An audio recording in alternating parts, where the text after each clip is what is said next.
The radical, fundamental principles of freedom, rational self-interest, and individual rights. This is the Yaron Show.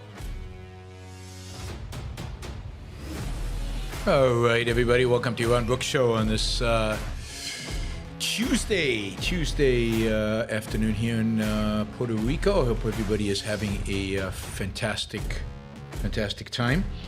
Good week, and we've got a lot to cover. I don't know that any of it. We'll see. We got a lot to cover. Let's see. Just a couple of housekeeping. There will be a show tonight, 8 p.m. Still working on the topic, so look forward to doing that. That'll be at 7 p.m. East Coast time tonight. Tomorrow will be, again, there'll be another news roundup. I'm thinking this Sunday of doing a members-only show. If anybody has an idea for a topic, something urgent, of course, members only. So among the members, if you have any ideas for a topic for a show, please put in the chat or send me an email at yaron@yaronbookshow.com. I remind you that Ayn Rand Institute is a sponsor of this show.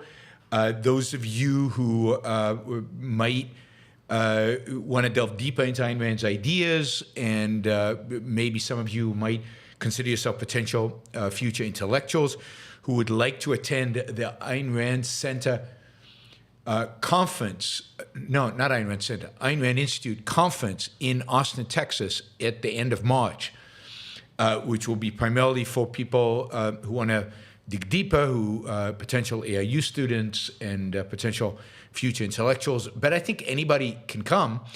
You can get scholarships and you can apply AynRand.org/start here. AynRand.org/start here.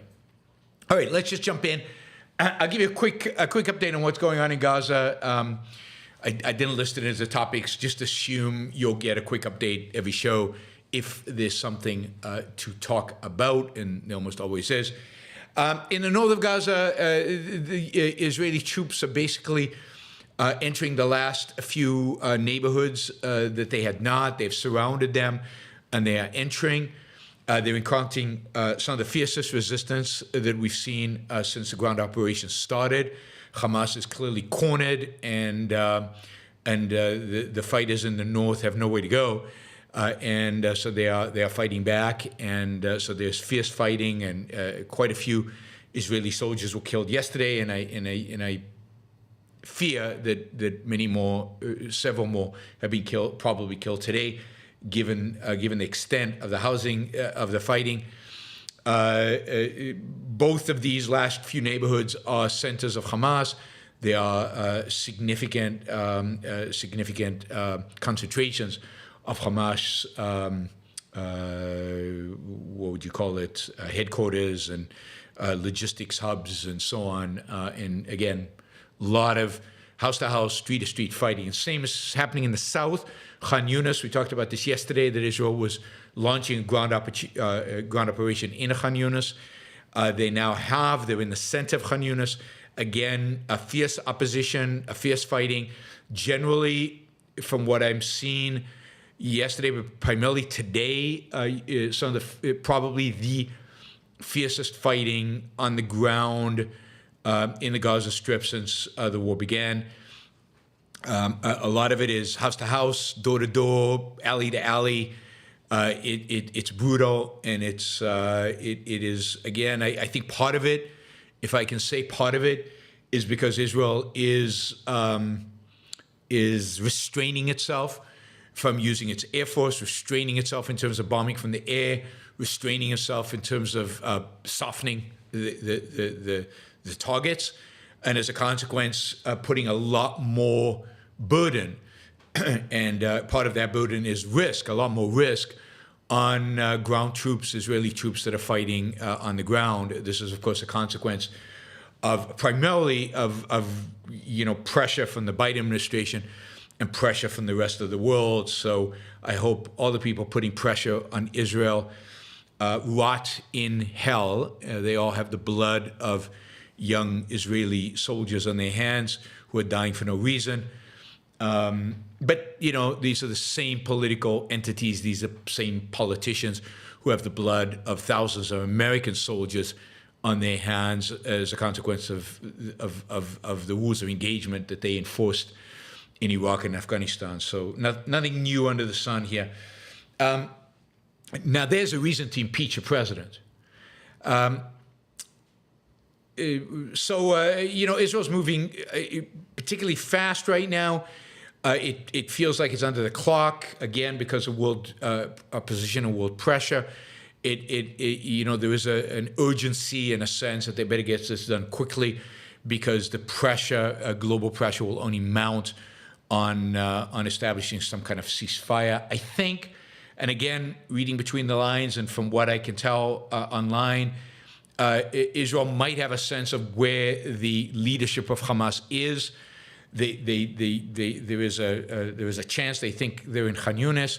It's why they've they're moving so fast into Khan Yunis, and they have specifically targets in mind. Whether that turns out to be the case or not, or whether the Hamas leadership manages to escape through the tunnels to a different part of Gaza, is hard to tell. Also, just in terms of casualties, you're hearing a lot of this number, 15,000 civilians killed in Gaza. For many reasons that's BS, but one of the main reasons that's BS is how many of the 15,000 are Hamas fighters? How does anybody know? Is anybody making a list? Is anybody calculating?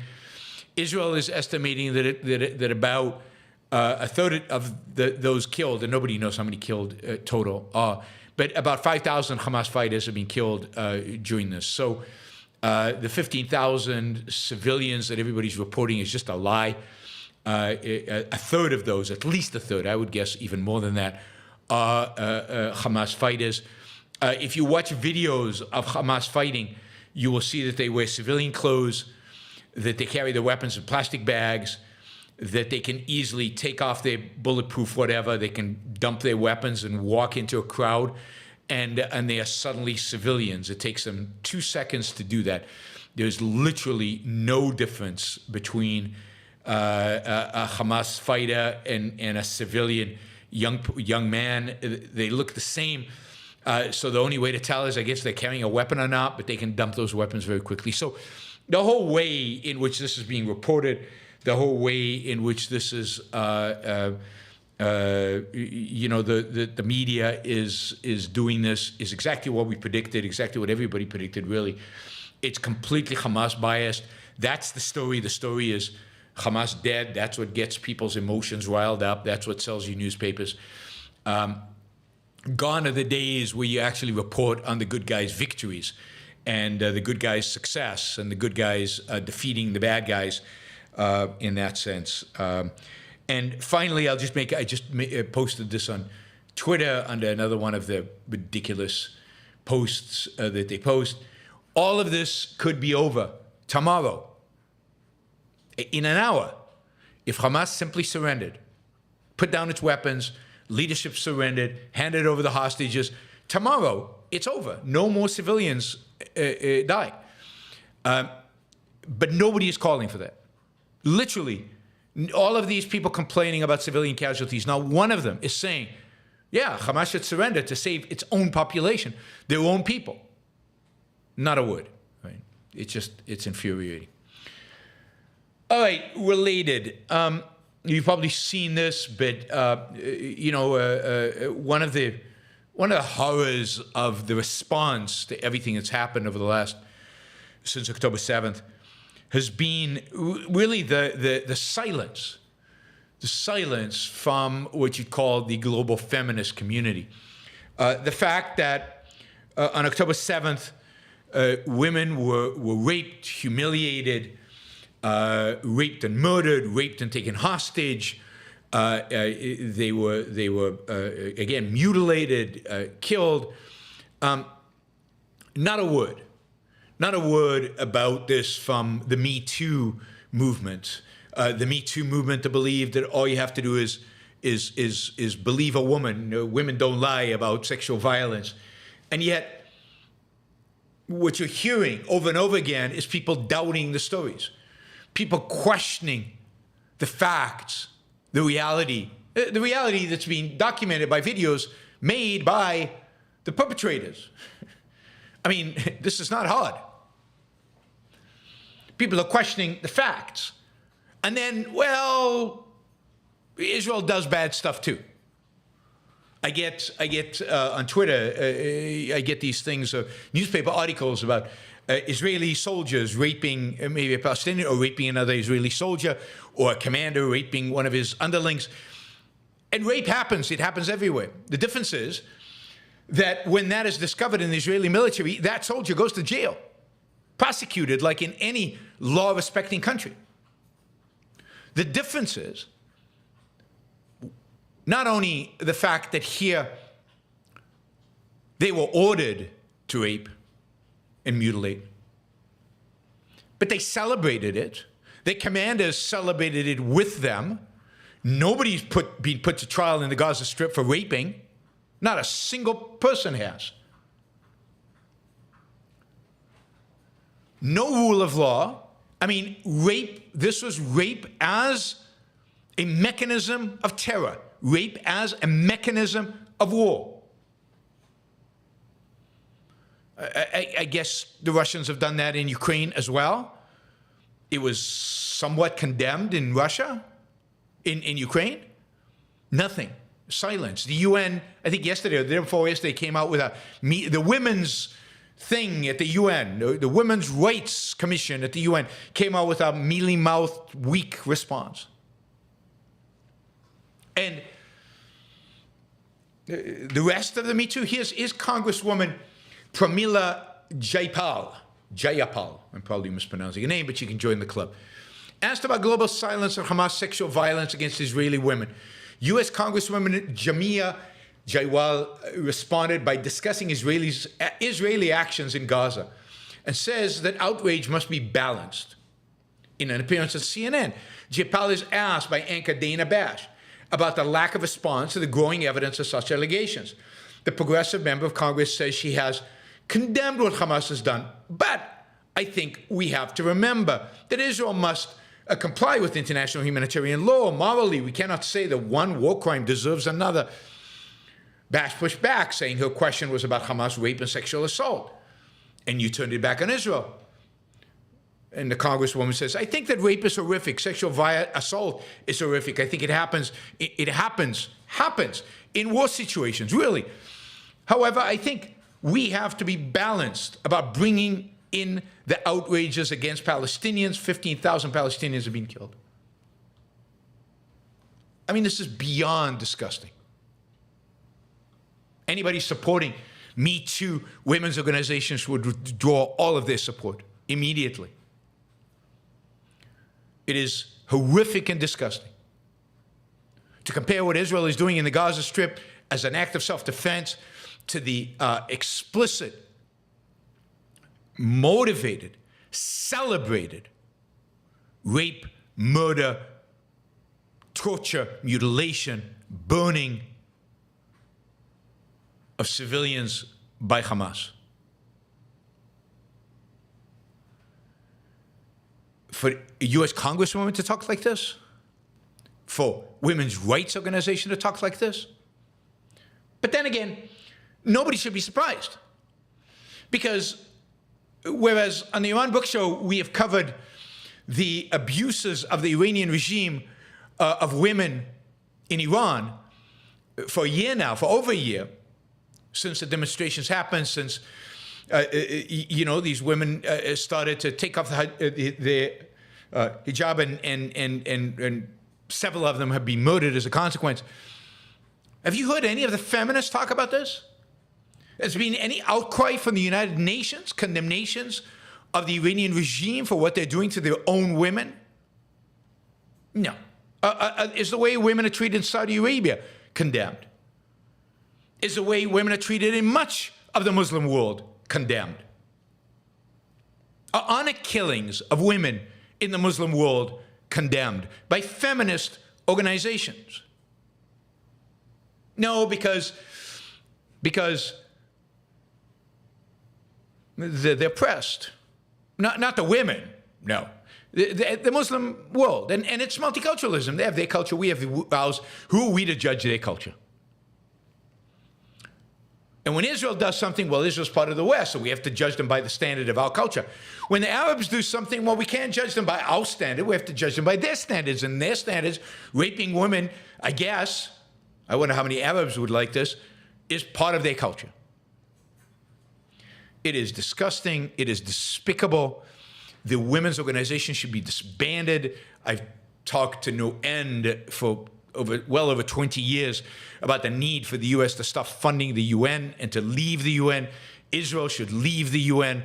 Every Western country with any sense of pride and any sense of confidence in its own beliefs, anybody who advocates for civilization, any civilization, should leave the United Nations immediately. They should stop funding the organization.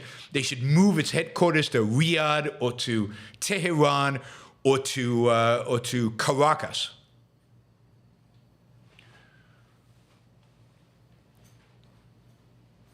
The idea that anybody with any kind of self-esteem, any kind of pride, any kind of belief in the value of civilization still belongs to the United Nations is a disgrace. And it should be something that is embarrassing to anybody who advocates for participation. All right. Let's talk about some other good news, huh? Unrelated. All right. So it turns out that there is a substantial, significant decline in math scores all across, really, in most of the world today. Whoops, what happened here? Sorry. All right, there we go. Math scores across the board in decline. I'll show you this graph. This is a graph of reading and math.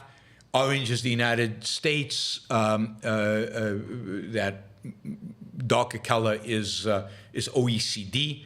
First of all, you can see the reading. In reading, the United States is doing fantastic, which is bizarre. And OECD is just collapsing, which is weird.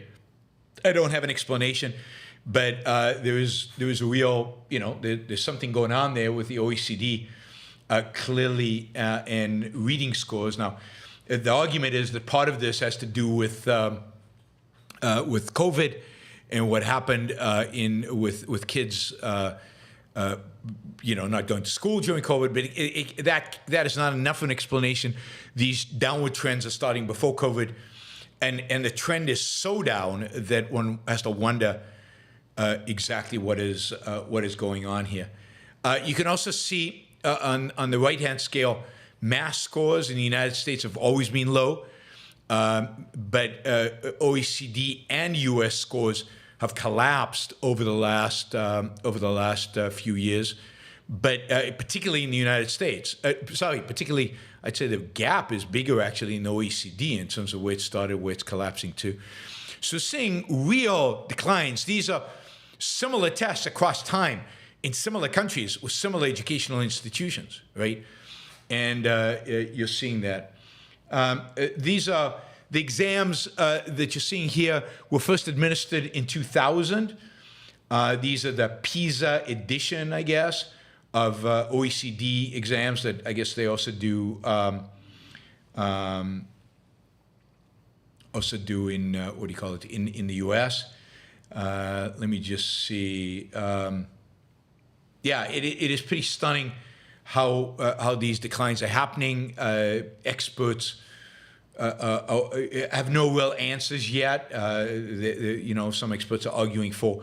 The Education Secretary, Miguel Cardona, says we need a math revolution. I'm not sure if I trust educators today to engage in a revolution and what the results would be. So a lot of this is the pandemic, but not all of it. It is kind of scary. It's kind of scary. This is the future generation is going to have to maintain all of this. Let's see. What else did I want to say about Yeah, I mean, if you look at, so this is like OECD versus US, but if you look at Singapore, Singapore has sustained its high ranking, and the scores have not changed. Not only is it the best in the world, but it hasn't really, it's seen no decline in the years where we've seen all these others. Indeed, Singapore, Macau, Taiwan, Hong Kong, Japan, and South Korea, all the Asian countries, all outperformed in math and science. Estonia and Canada also scored relatively well as compared to the US and OECD. In reading, Ireland, Japan, South Korea, and Taiwan earned top marks. They were really good. And this is in spite of the fact that, for example, Ireland and Japan spend per student less than OECD averages. Averages, not the top. Right? So from an educational perspective, big differences between countries. Asian countries obviously doing phenomenally well in math and science, but even countries like Japan and South Korea and Taiwan, 3 of the 4 top countries in terms of reading. So generally, educational outcomes, at least, in terms of what's measured by these tests, and I'm not saying that should be what we target, but what's measured by these tests, these countries are doing dramatically better than the West, and did not see the dramatic declines over the last few years. But this next study will shock you and surprise you, and I'm not sure how you're going to take this. But there was an experiment done in California, among California schools, and I know you guys don't believe anything done in California, but bear with me. Where they reading scores were very low in schools in California, and so they changed curriculum. They changed the methodology by which reading was taught, and these are 70 low-performing schools. So they targeted programs of 70 low-performing schools, and third grade, first to third grade, so the time of learning how to read, and they took a really revolutionary idea. They decided to use the principles of the science of reading to actually maybe teach reading, which means they focused on foundational skills. God forbid, I'm not suggesting anybody actually do this at home, such as phonics, vocabulary, and comprehension. And lo and behold, shockingly, scores are significantly higher than they were in the past. Let's see. It's the equivalent of they scored in reading the equivalent of students who did an extra semester learning in math, and it actually spilled over to some of the other education. There was even an improvement in mathematics among the students who learned how to read. They weren't struggling with reading; they could focus more on other things. So, shockingly, it turns out, I know none of you expected this, that phonics actually works.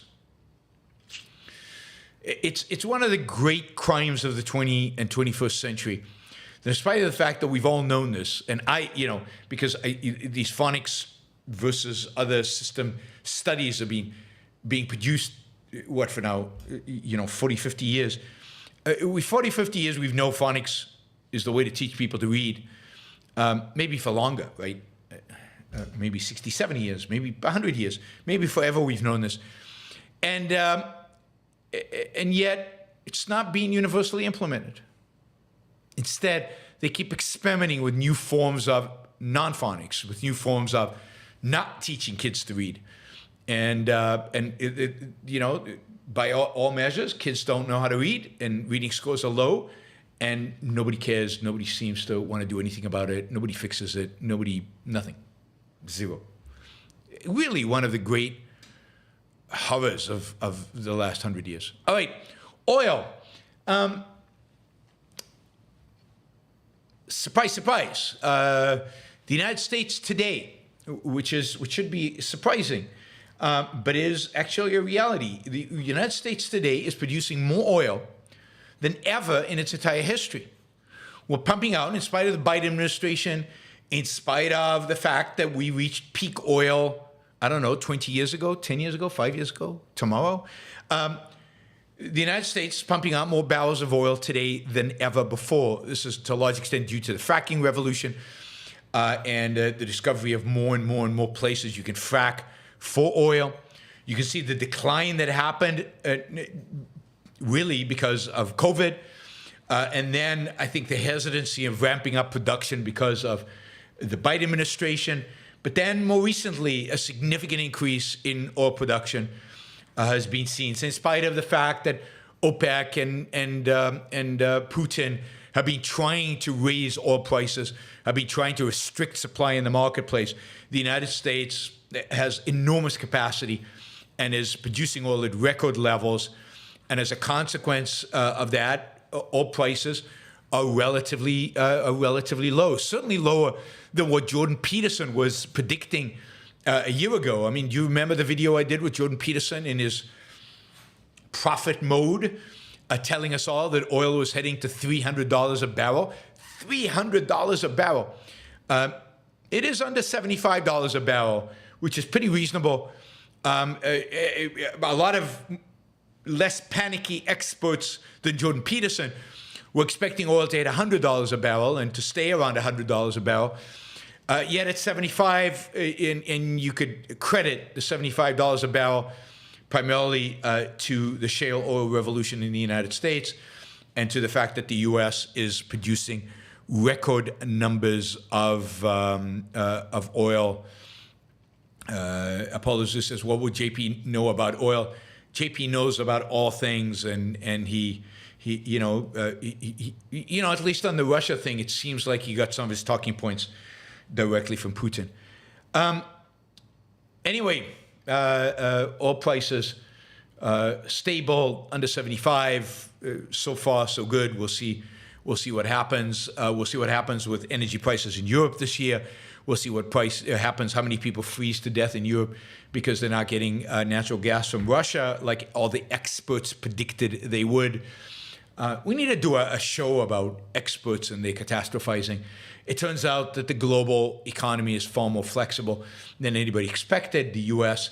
is far more able to fill in the gap both in oil and in gas, and is shipping huge quantities of liquefied natural gas to Europe. And Europe amazingly built a lot of liquefied natural gas terminals to accept the natural gas from the United States. So all is good, catastrophe averted.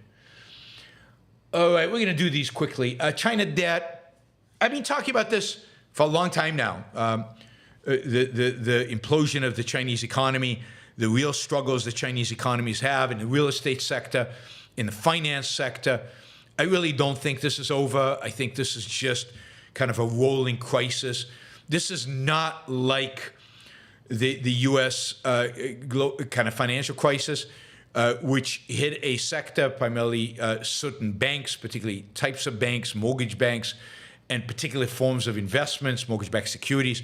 But really underlying it all, the U.S. economy, amazingly and stunningly, is fairly healthy and flexible and can adjust fairly quickly. And if the government just stepped out of the way, would adjust very quickly. China, the fundamentals are sick. The fundamentals are rotten. And as a consequence, a financial crisis or a real estate crisis or another crisis just, have this unbelievable impact on the rest of the economy. It's not just going to be a crisis that just affects a sector. It has ripple effects across everything. As a consequence, I think it was Moody's today. Moody's cuts the government bonds, Chinese government credit rating. They cut it to negative from stable. It was never very high, right? But now it's negative. So government debt. This is another reason yuan, the Chinese currency, will never become a global currency. Why would anybody want to hold Chinese bonds? Which is what you would have to do if the Chinese currency was a global currency. You wouldn't hold the currency itself. You would hold bonds, just like with the U.S. Why would you want to hold the United States dropped its rating dropped, but it's still clearly investable grade. Here it's negative. So China's in trouble. I'll keep documenting that. I'll keep letting you know how it kind of filters through. But you're going to see significant bankruptcies. They're already seeing in the property market, but you also see in financial institutions, and you'll see across the board as the Chinese government tries to bail people out, stimulate the economy. It's not clear how it's going to do that. It's not clear how. So much of Chinese wealth or pseudo wealth was held in real estate, which is now really collapsing. A lot of American wealth is held in real estate, but real estate is not going to collapse anytime soon, primarily because in the United States, we're talking about homes, primarily because there's just a shortage. There's just not enough building. It's just a reality. There's just a shortage, in spite of the fact that interest rates are going up, have gone up, mortgage rates gone up. Real estate prices have not come down. And now mortgage rates are coming down. Real estate prices could continue to go up in spite of the fact that they're ridiculously high. And they're ridiculously high not because of anything necessary, but because of government regulations that restrict, and not in my backyard, that restrict the building of more housing. This is all a supply problem, the cost of housing. All right, I don't know how many of you have ever been in the Grand Teton National Park. Grand Teton National Park, a beautiful, beautiful place. Stunning views. I've actually hiked a long, long time ago. Granted, 1979 was the last time I hiked, but no, I did some shorter hikes, I guess, with my wife a few years ago. But I hiked into the mountains in 79. It's just a beautiful, beautiful national park. A lot of water, a lot of animals, and of course the Grand Tetons in the background, and the Tetons are quite magnificent. If you've never been, highly encourage you to go. Anyway, there is a parcel of land, I guess, which is adjacent or really connected to the national park, which I guess is not technically part of the national park, although it is used as part of the national park. It is actually owned in quotation mark, by the state of Wyoming, not by the federal government. Now, it turns out that this area adjacent to Teton National Park, this is Jackson Hole, Wyoming, has some of the highest real estate prices in the United States. It's probably among the most expensive places to live in the world, certainly in the U.S. Real estate prices are through the roof. Anybody who has money has a home over there. It's a beautiful, beautiful place. It's very cold in the winter, but if you can survive the cold of the winter, the weather's pretty beautiful, and of course it's a gorgeous, beautiful, stunning place. Anyway, there is about 100. How many acres? 640 acres that are basically inside the eastern border of the Grand Teton National Park that are owned by the state, and the state is like, this is like worth a lot of money. It turns out that an acre is selling for at least $125,000 for an acre. $125,000. We could sell this and like net $80 million. Now, the state of Wyoming is not exactly a state of gazillion billions of dollars. That's a lot of money. And they could take that money and spend it like all governments do, very efficiently on all kinds of life-enhancing things for the citizens of Wyoming. I'm being cynical here, of course. Anyway, so they are considering selling this. And of course, the environmentalists, the not in my backyard, the everybody else is completely flipping out. They're going nuts. How can you sell the national park? How can you sell beautiful land? How can you do this? They don't know that I'm actually an advocate of privatizing all the national parks, selling them all to the highest bidder.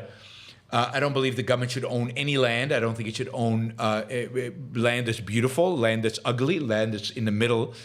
Land should be privately owned. I would like to believe that the national parks will be bought by people who want to preserve them as national parks, but if they're not, people have a right to do with their land as they please. So I'm for privatizing the national parks.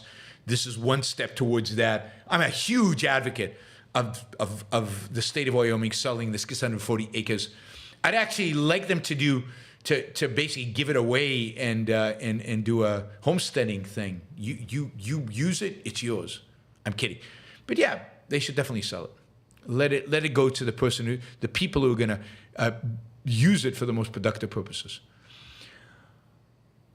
All right, finally, there is a massive protest of truckers in Poland and Slovakia.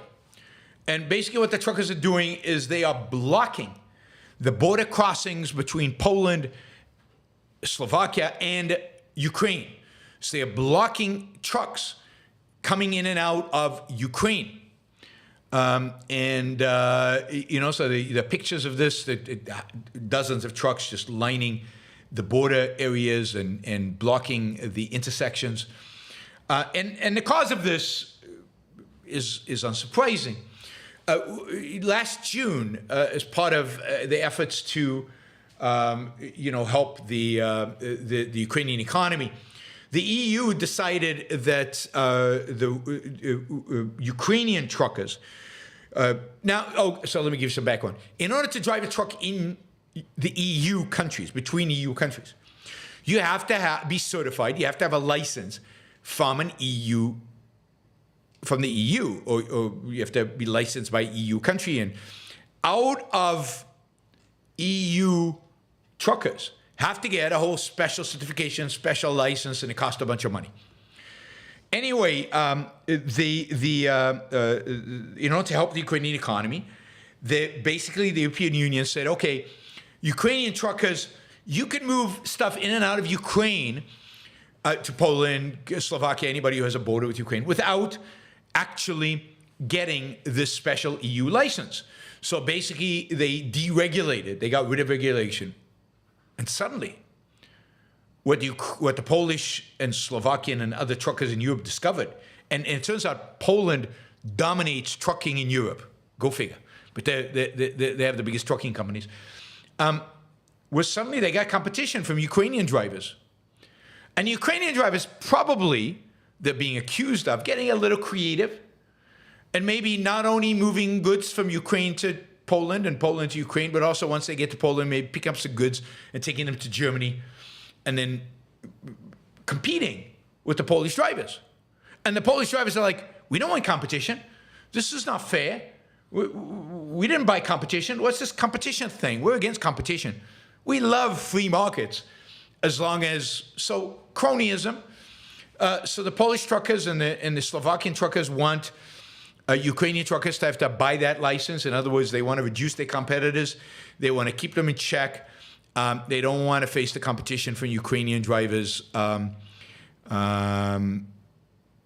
driving in Europe, right? How about just, if they can cross the border, they can just drive. How about actually allowing that? In the U.S., we have a similar thing with Mexican drivers, Mexican trucks, and there's always huge fights about whether Mexican trucks should be allowed to drive in the United States. Of course, U.S. truckers get all upset. They want all the goods to be unloaded at the Mexican border and uploaded onto their trucks. This is cronyism, one form of it. There are many forms of it, but this is one example of it in Europe, and as I said, happens in the United States as well. All right, I covered it all. Surprising. I thought I wouldn't have the time, but all right. There was one other story, because we have very few questions. I'm not sure what's going on. One other quick story out of Russia. So you know how Russia has recruited a lot of criminals to fight at the front for it. They did this through the different private militaries.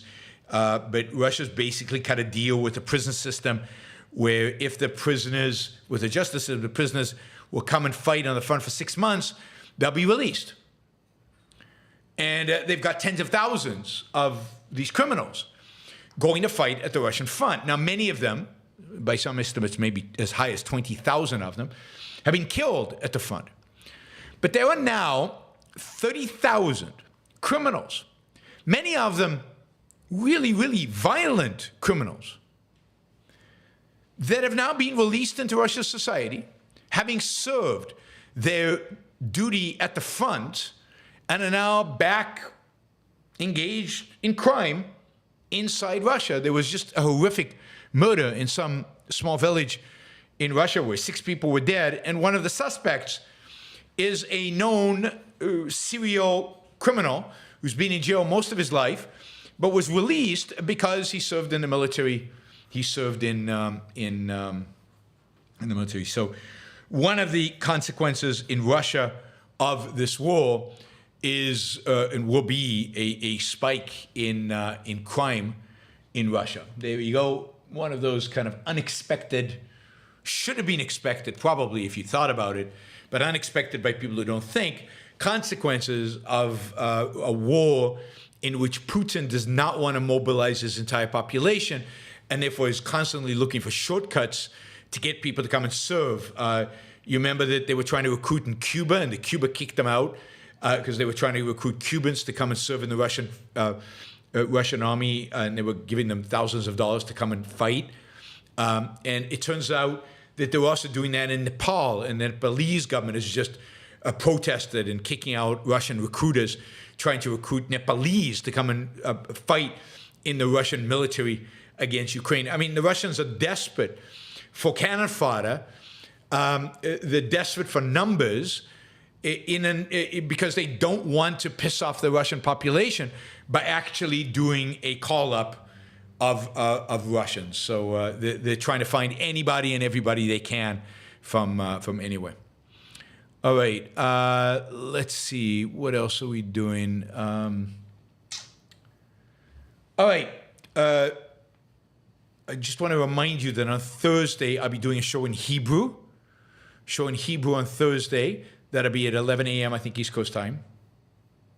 Maybe 10 a.m. East Coast time. 10 a.m. East Coast time. 11 a.m. Puerto Rican time. Yes, 11 a.m. Puerto Rican time. 10 a.m. East Coast time.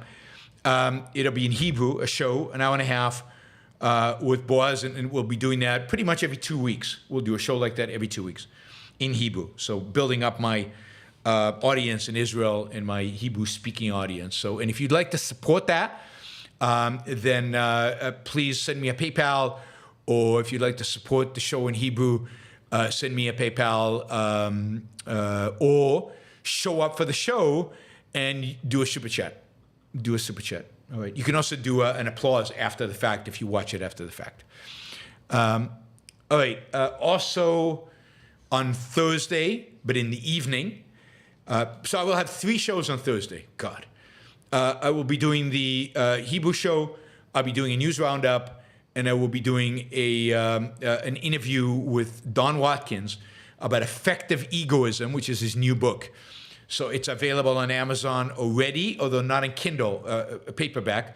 So I haven't got it yet, but I'm going to get the Kindle version when it comes out.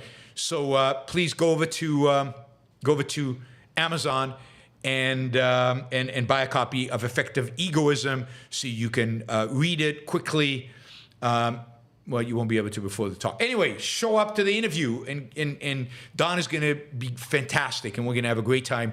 And it's a perfect topic, particularly for all of you who listen to the Saturday show about egoism. Suddenly, we've got a flurry of Super Chat questions, but in particular, Silvanos stepped in with $100. Thank you, Silvanos. I was getting worried we wouldn't even come close to the. I shouldn't have been worried. I trust you guys to get us to the target, or at least close to it every show. Silvanos says, not easy to come up with questions while at work, but here's some money anyway.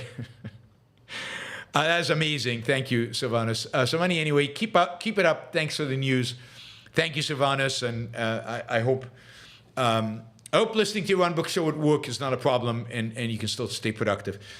But really, really appreciate the support. All right, we're $46 short, so like 2 $20 questions and another $10 question, and we're there. So you can also, we got 125 people watching right now. If everybody just did a small like sticker, because like Mika did, thank you, Apollo Zeus. Chad, these are all people who've done stickers. Walter, Gail, and Silvanus did a sticker as well early on. So Silvanus has put in a big chunk. More than half of the money raised today is Silvanus. So thank you, Silvanus. All right, Uptin for $20. Thank you, Uptin. Why does Israel insist on using the word terrorists as opposed to militants? Doesn't militants better communicate that this is a real war? I mean, it is I think a challenge that they face. On the one hand, they want the world to think of Hamas as a terrorist organization that happens to be, what do you call it? That happens to be the governing body of a territory, but that fundamentally it's a terrorist organization because the world has certain sanctions. Different countries have certain sanctions and different attitudes, and different attitude towards kind of the international law with regard to terrorists. So they constantly want to remind the world Hamas is a terrorist organization. It's not a legitimate government. It's not a legit government. On the other hand, so I think that's good and that's legitimate because given how the world is structured and the way the world is. But I think it's important for Israel to actually view this as a war with Gaza, that it's a much broader war, and these terrorists are the official army of the Gaza Strip, right?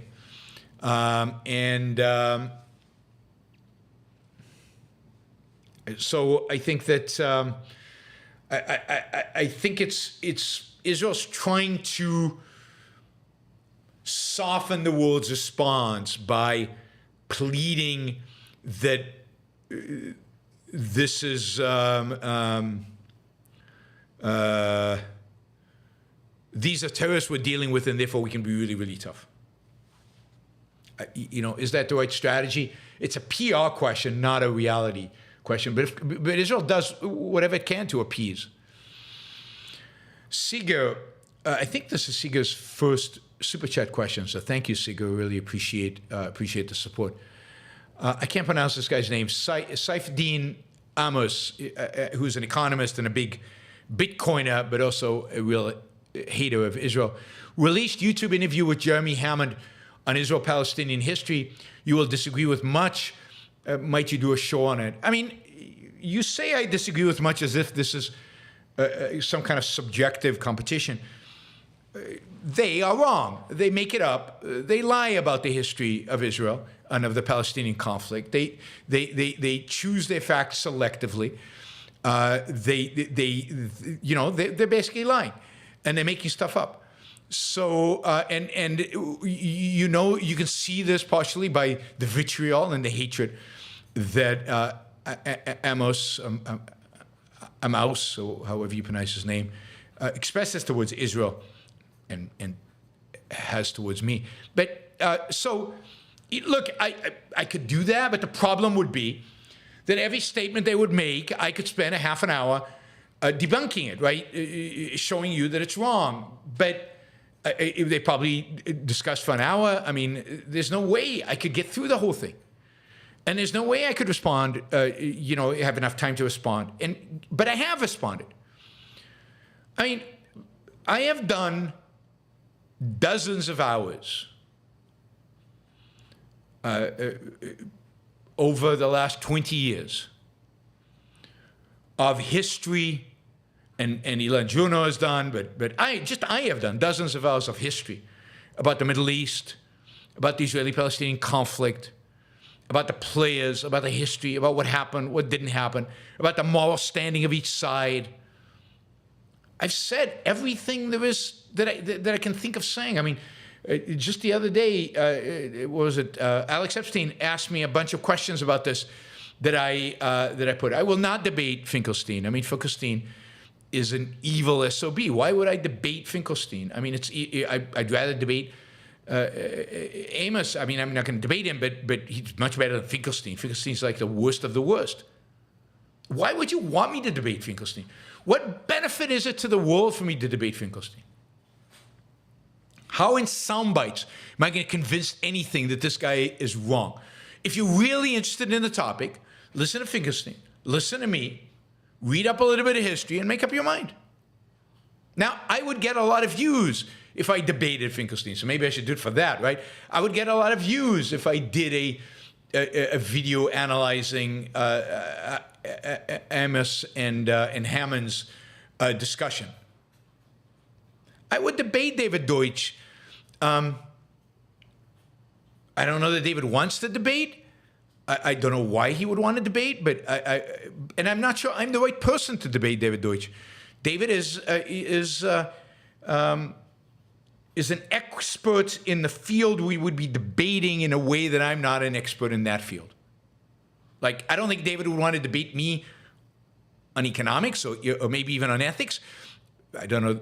But for me to debate David on epistemology would be, I think, pretentious of me. But, you know, Greg Salamieri or Ankar Gate should be debating David Deutsch in epistemology, right?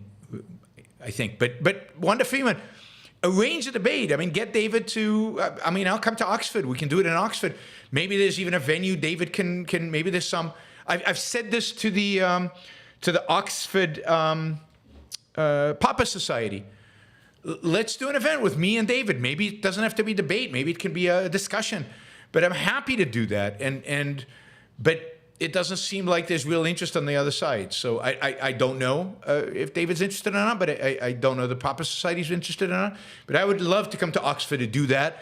I can give you dates now if you would help make that happen.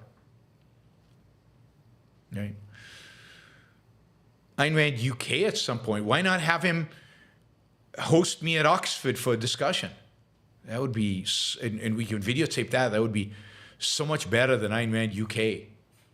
Sorry, Ayn Rand UK, but all right. So I don't know. I'll look at the YouTube interview, and I'll see if it's worth commenting on. But really, I've said so much about that history that I'm not sure I have anything new to say that I haven't already said. I mean, it does require you a little bit of work to get at all that information rather than me just commenting on this discussion. But I just don't see how to do it otherwise, because I'd have to repeat everything I've said over many, many years. Whoops. All right. Paul says, did you read about someone short-selling stocks in Israel 5 days before the massacre? Yes. I mean, there's a rumor going around that Hamas basically shorted Israeli stocks in the American stock market and the NASDAQ, I think, and made a lot of money after October 7th. I mean, it wouldn't shock me if that happened. Now, let me just be clear. Done a little bit of research, and none of these stories have been verified yet. That is, there's no confirmation that it actually happened. But would it surprise me? No. I think there was some money that was probably made after 9/11 by certain elements affiliated with Al-Qaeda shorting stocks in the NYC. I don't know if that was ever verified, but certainly that was believed to be true at the time, or there were some rumors about that. So you know, I don't know, right? I don't know if it happened or not. I wouldn't be surprised. It wouldn't shock me.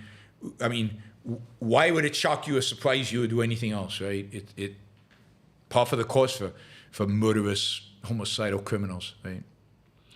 Raphael says, Caesar died March 15th, Jesus Nisan 15th, Julius' murder is Longinus. Longinus sticks a spear in Jesus, one betrayed by Junius, other by Judas.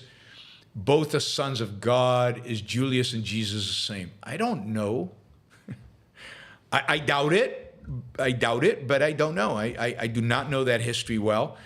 I do not know the sequence of events. I know Jesus and Julius as two separate people in history. There's probably a lot of coincidence that you can name, but I don't know that there is a fact between the two. I know that James Valiant suggests this. I haven't read Valiant's book, so I'm not going to comment. I can't comment. Mike says, thanks, Your Honor. Rare opportunity to see a live show, $50. Thank you, Mike. Really, really appreciate that. Thanks for the support. The Godfather says, the Daily Wire has the TV and movie rights for Atlas Shrugged.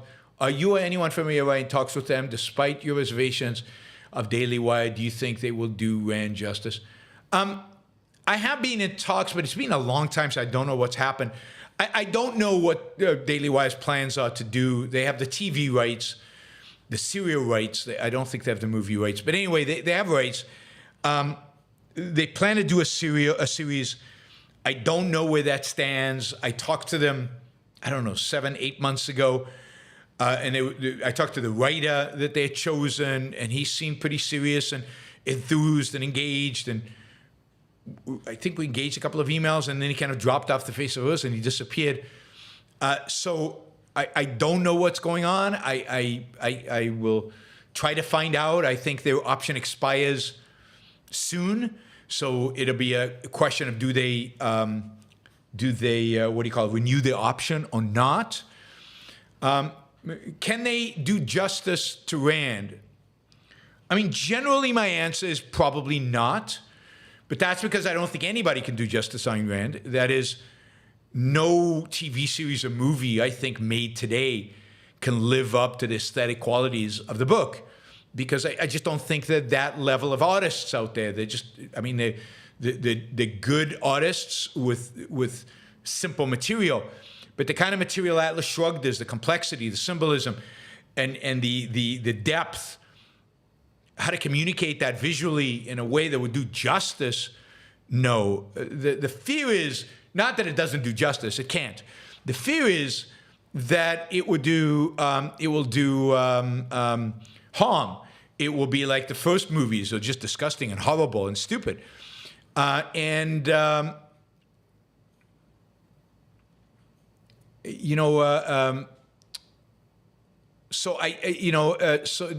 what was I going to say?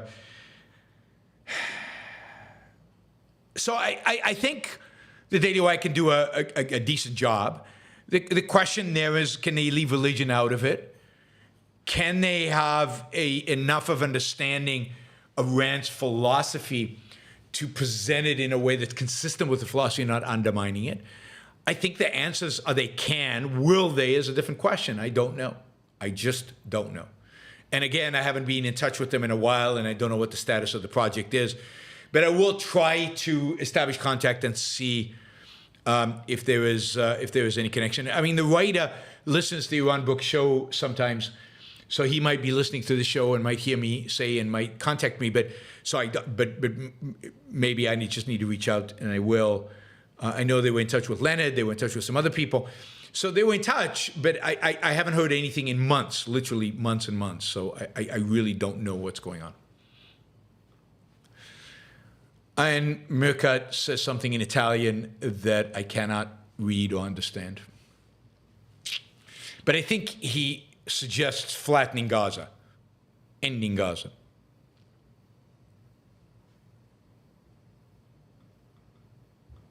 Scott says, Peikoff already got them to agree to no religion, no libertarianism. And he knows this. How? God, I love it when people speak without knowing. Without knowing. What does it mean, got them to agree? Did they sign literally a contract saying they wouldn't do that? Oh, wait. Anyway. Beware of what you hear from Scott as if it's when it's presented as fact. Jacob says Zelensky is turning Ukrainian into an authoritarian state just like Russia, says Kyiv Mayor Koloshenko. Yeah, it'd be interesting to see if Vitali is arrested, because if somebody says that about Russia, they're arrested. So we'll see if he's arrested, put in jail.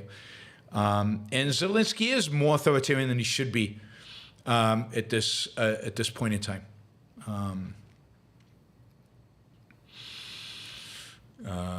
It had been reported, Scott says, I wonder who reported it. I wonder who knows to be able to report it. I reported something related to that, but I don't know anybody else who would have reported it. Andrew says, do you view the moral equivalence between Israel and Palestinians as largely caused by cowardice or moral intellectual unclarity? Oh, you're being way too generous. I view it as a consequence of evasion, a consequence of hatred, Somebody says debate Dave Smith. I will not debate Dave Smith. I've said why I will not debate Dave Smith. Stop asking. It's not going to happen. I'm not going to debate him. I'm not going to debate Scott Hunton or whatever his name is. I'm not going to debate them. No way. It's not going to happen. Do you view them all? It's evasion. It's evasion and hatred. And yeah, there's a bit of cowardice in some people. There's unclarity in others, but unclarity sounds way too nice. This is out and out evasion driven by hatred of the good for being the good. The hatred of Israel is motivating most of this. Whoops. John, final question. Hi, Yaron. I just want to say thank you for being a standard bearer for Rand's work. Your own work equal is unfair has given great value to me in my life. Thank you, John. I really, really appreciate that. And I'm glad my book resonates with people. I do need to do a show updating the whole issue of inequality, at least from an economic perspective. All right. Thanks, everybody. I will see you all tonight, 7 p.m. East Coast time. The topic to be determined. I will advertise it on Twitter and on YouTube, what the topic will be. I hope you can join me then. And if not, there'll be a news roundup show tomorrow morning, as there is every weekday morning. Bye, everyone. Thanks to all the super chatters. You were great. Thank you. Particularly Sivanos. And we got 50 from Wes, and we got 50 from Mike. So really, really appreciate you guys. Thank you.